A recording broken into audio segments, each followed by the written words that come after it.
ከበጀሞ ኢታናው ሚኒስትራው ተመስገን ጥሩነህ ከበጀሞ ፕሬዝዳንት ናኖ ኬኛ አከሱመስ አቦቲ ገዳ አቦቲ አመንታ ሃዶሪ አስተርገምተን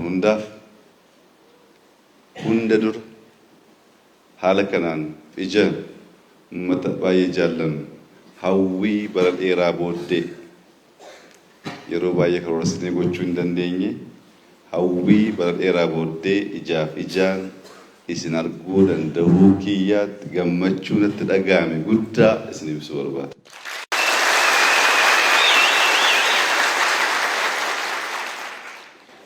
ኡመተ ከሚሴ ኢጃን ዱፌ ላሉፍ በርባየ ጋፈቻ ቱሬ ከሮርሳ ቱሬ ሀዊን ኦኔ ራመዱ ኢስናርጉ ዳፍቀቡ ሀረ ሚልካው ደንደውሳፍ ረቢን ጋተገልቹ ወርባት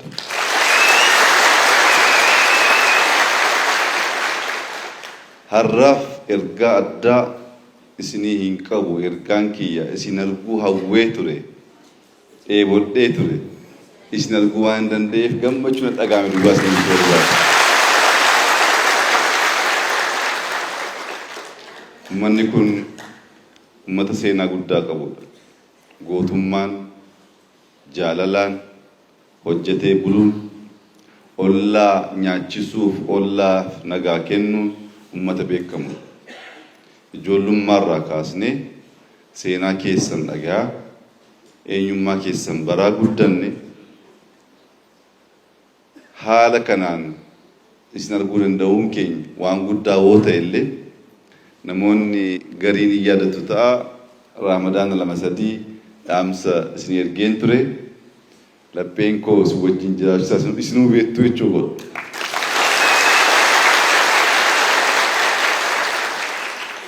Har'a pirezidaantiin keenya obbo Araggaa Kabbada eega dhufan booddee kamisee dhufee uummata kiyya ilaaluu barbaada gaaffii jedhu kaaseefiin ture haala mijeessee har'a gara kanatti dhufuu akka hin danda'u waan na gargaareef Araggaallee maqaa keessaniin kabajuu barbaada.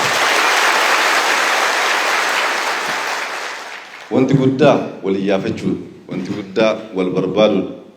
Wanti guddaa laphee walirraa fageessuu dhiisuudha. Inni kaan hin dhufa yeroo isaatti. Inni kaan nama yaaddeessu. Bakka lapheen dhiyoo jirutti misoomni nageenya hawwiin garaagaraa yeroo isaa eeggatee ilma dhufa. Wanti guddaa hawwiidha, jaalala, wal arguu danda'uudha. Inni immoo har'a waan raawwateef inni kaan itti fufaa jechuun barbaada. Waa'ee misoomaaf nageenya namoonni garaagaraa bifa adda addaatiin kaasanii jiru.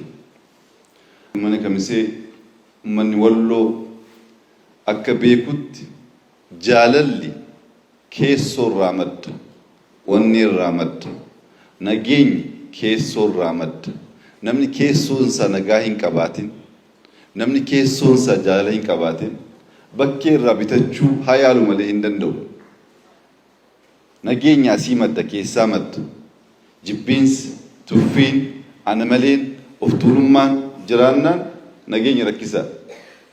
Nageenyi isin keessaa madde kun naannoo kana guutuuf nagaa akka fiduuf akkuma aadaa keessanii akkuma aadaa Wallootti jaalala dursuun, nageenya dursuun, waliin jiraachuu dursuun, tokkummaadhaan badhaadhinatti adeemuudhaaf tattaafachuu carraaquun aadaa keessanii ammas guyyaa guyyaan kan hin dagatamne kan isin wajjin jiraachuu qabu kan biraallee kabarsiisuu qabdan akka ta'u dhaamsa koo dabarsaa. Kamiseen kaleessa tureera badara rakkoo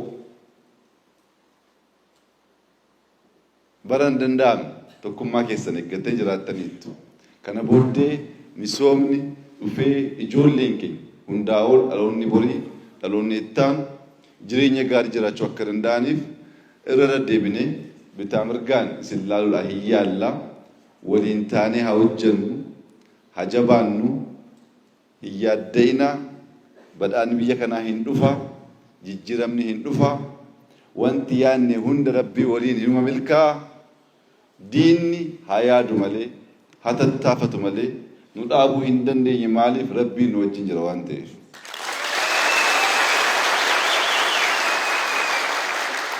Akkuma hundi keessan beektan ergaan keenya jaalala, tokkummaa, hojjechuu, waliin jiraachuu. Aadaan keenyas, fedhiin keenyas, kaayyoon keenyas kanuma. Karaa nagaaf jaalalaan dhufnee namoonni jaalala hin barbaanne, namoonni tokkummaa hin barbaanne, ana maleedhaan of guutaman waa biraa yaaduu danda'u wanta uummata kamiseef ganama kan mirkaneessee himuu barbaadu garuu raawwachuu hin danda'anii, nu dhaabuu hin danda'anii, nu mooyuu hin danda'anii. Itti yaannee qophoofneeti kan dhufne akka diqqaa miti. Shakkiif mamii of keessaa baasaa, tokkummaa keessan eeggadhaa, jaalala keessan eeggadhaa. Jaalalli walloo irraa maddu Itoophiyaa guutuuf waan ga'uuf. Akkaataa sanaan jabaadhaa. Waliin imalli keenya imala gaarii akka ta'u hawwii koo isinii ibsuu barbaada. Baay'ee waan gammadeef gammachuu koo moo fuula koo irraa waan agartaniif inni kaan waa fe'u jedhee.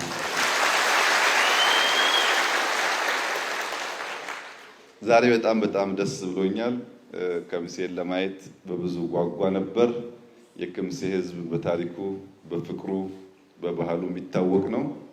ለመጀመሪያ ጊዜ በአማራ ክልል ያላየሁት ብቸኛው ዞን የከምሴ ዞን። ሁሉን ዞኖች ለማየት እድል አግኝቻለሁ። በብዙ ናፍቆት እና በብዙ ፍቅር ስላየኋችሁ ደስ ብሎኛል። የተቀረውን ጊዜ ይፍታው። ሰላም ነው።